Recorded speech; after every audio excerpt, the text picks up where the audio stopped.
Hai, selamat sore, selamat datang dan selamat bertemu kembali di Keris Story Channel, sebuah channel yang membahas edukasi tentang keris, tentang makna, filosofi, dan terutama ajaran budi pekerti yang bisa kita pelajari dari sebuah keris.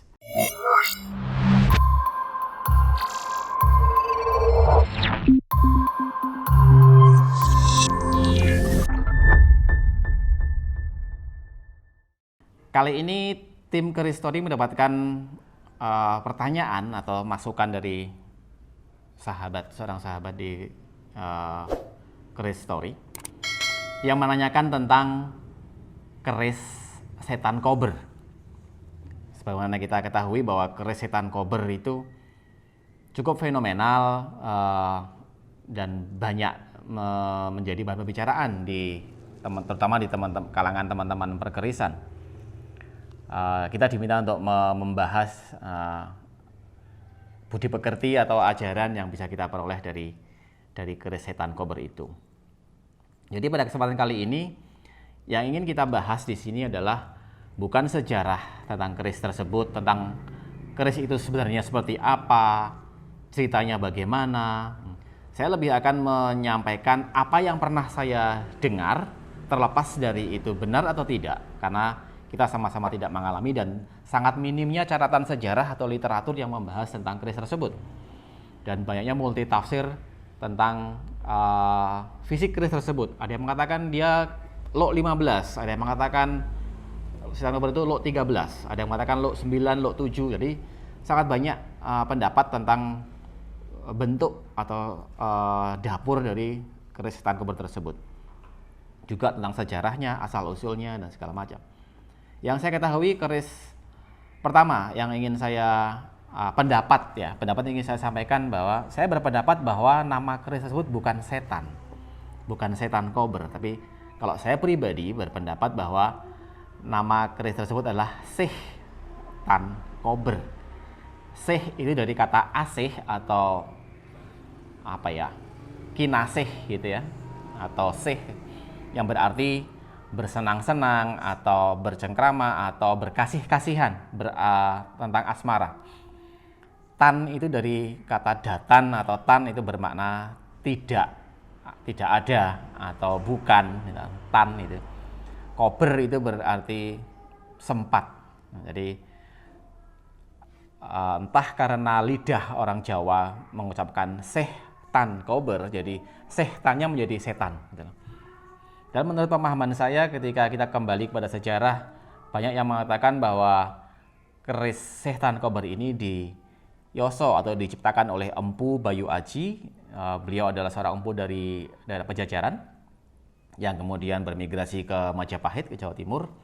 Berarti keris ini dibuat di sekitar abad 14, abad 15 kalau tidak salah. Menurut pendapat saya, di era abad tersebut, kata-kata setan itu belum ada di Jawa.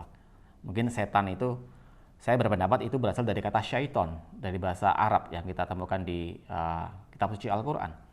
Jadi walaupun pada zaman Majapahit Islam sudah ada dan sudah masuk, tapi belum jamak dikenal oleh masyarakat Jawa serapan banyak bahasa Arab di dalam bahasa Jawa. Jadi saya berpendapat bahwa kata-kata setan itu lebih mulai dikenal itu sejak era Mataram sampai sekarang. Jadi di era Majapahit, di era Pajajaran, kata-kata setan itu belum familiar. Saya berpendapat bahwa namanya sesungguhnya adalah seh tan kober. Empu Bayu Aji dikatakan, dari cerita yang pernah saya dengar, beliau sangat gentur itu dalam arti sangat fokus dalam membuat keris tersebut. Terlepas dari seperti apa sebenarnya bentuk keris tersebut, lok atau lurus, lok berapa, saya tidak membahas itu. Sangat gentur, sangat fokus, sangat dedicated dalam membuat keris itu, bahkan sampai untuk berkasih-kasihan dengan istrinya, untuk bercengkrama, untuk bermesraan dengan istrinya, untuk memberikan nafkah batin kepada istrinya, itu pun tidak sempat. Kanggo seh wae tan kober, untuk berkasih-kasihan saja tidak sempat. Sampai dia selesai membuat keris tersebut. Saya juga mendengar cerita bahwa ada yang pernah mengatakan bahwa Empu Bayu Aji sempat terluka tangannya saat membabar keris seh tan kober tersebut. dan darahnya menetes di bilah keris tersebut. Dan banyak pendapat yang mengatakan bahwa itulah kenapa keris itu membawa aura panas. Kenapa keris itu membawa keganasan. Itu cerita yang banyak berkembang di dunia luar sana. Tapi kembali sesuai dengan tema dari keris story, kita tidak membahas sejarahnya, tidak membahas asal-usulnya dari keris setan kober tersebut. Yang ingin saya sampaikan adalah ulasan pendapat kita, tim dari keris story, bahwa kita berpendapat bahwa nama sebenarnya dari keris itu adalah Syekh Tan Kober. Lalu apa sih yang bisa kita pelajari?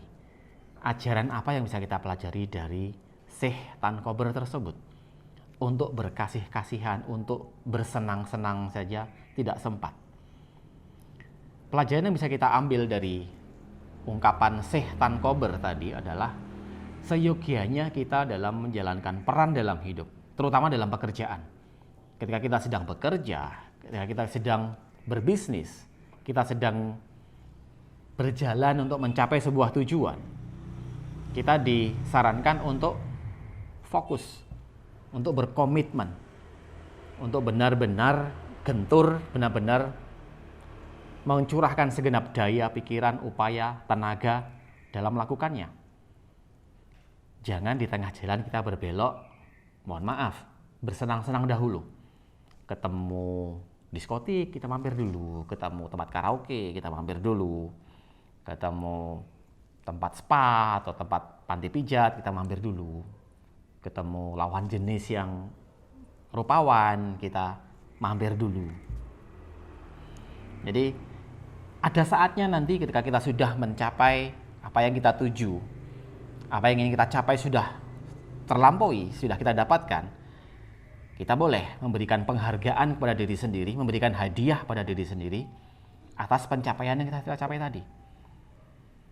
Ketika kita punya tujuan, wah saya pengen membuat deal bisnis ini sehingga saya bisa mendapatkan keuntungan sekian rupiah, fokus ke situ, capai itu. Ketika sudah tercapai, wujud apresiasi pada diri sendiri, berikan penghargaan. Kita wisata, kita trip ke Bali atau ke luar negeri, kita berikan pada diri sendiri mobil yang lama, kita pindah tangankan ke mereka yang lebih membutuhkan. Kita beri hadiah pada diri sendiri untuk mengganti mobil yang baru. Atau bahasa sekarang adalah apa? Healing. Kita healing atau kita memanjakan diri sendiri. Kita membeli baju baru, makan ke restoran yang enak, kita berwisata ke tempat yang kita ingin tuju, atau beli sesuatu untuk menghadiahi diri kita sendiri. Itu adalah sehnya. Itu adalah bentuk senang-senangnya. Jangan lakukan itu di tengah-tengah sebelum pekerjaan usai, sebelum tujuan tercapai. Jadi jangan tergoda di tengah jalan untuk berbelok, untuk mampir terlebih dahulu tadi. Jadi itulah pelajaran yang bisa kita ambil, yang bisa kita teladani dari keris atau kata Syekh Tan Kober, di mana kita dalam melangkah untuk mencapai tujuan, menjalankan pekerjaan, meniti karir, atau mencapai apapun yang kita inginkan, fokuslah, berkomitmen penuhlah untuk mencapainya dengan penuh keyakinan, dengan penuh ketelatenan sampai itu tercapai. Karena manjada wajada, sopo temen bakal tenemu. Siapa yang bersungguh-sungguh pasti akan tercapai. Letih, capek, istirahat. Begitu sampainya usai, lanjut lagi. Tapi jangan tergoda untuk belok ke kiri atau ke kanan untuk bersenang-senang terlebih dahulu, yang mungkin bakal melenakan kita untuk melupakan tujuan yang kita capai, sehingga kita berganti tujuan yang lebih pendek, lebih mudah, lebih ringan, hanya karena kita malas, hanya karena kita ingin mudah, ingin cepat saja. Jadi demikian sahabat keris story, itu adalah ajaran budi pekerti yang bisa kita petik, bisa kita pelajari dari keris Syekh Tan Kober, atau dari kata-kata yang berasal dari kata Asih Datan Kober. Terima kasih atas partisipasinya yang telah memberikan masukan untuk membahas keris Syekh Tan Kober. Bagi teman-teman lain, para sahabat yang ingin memberi saran, masukan kepada kita untuk membahas dapur apa atau pamor apa, silahkan tulis di kolom komentar.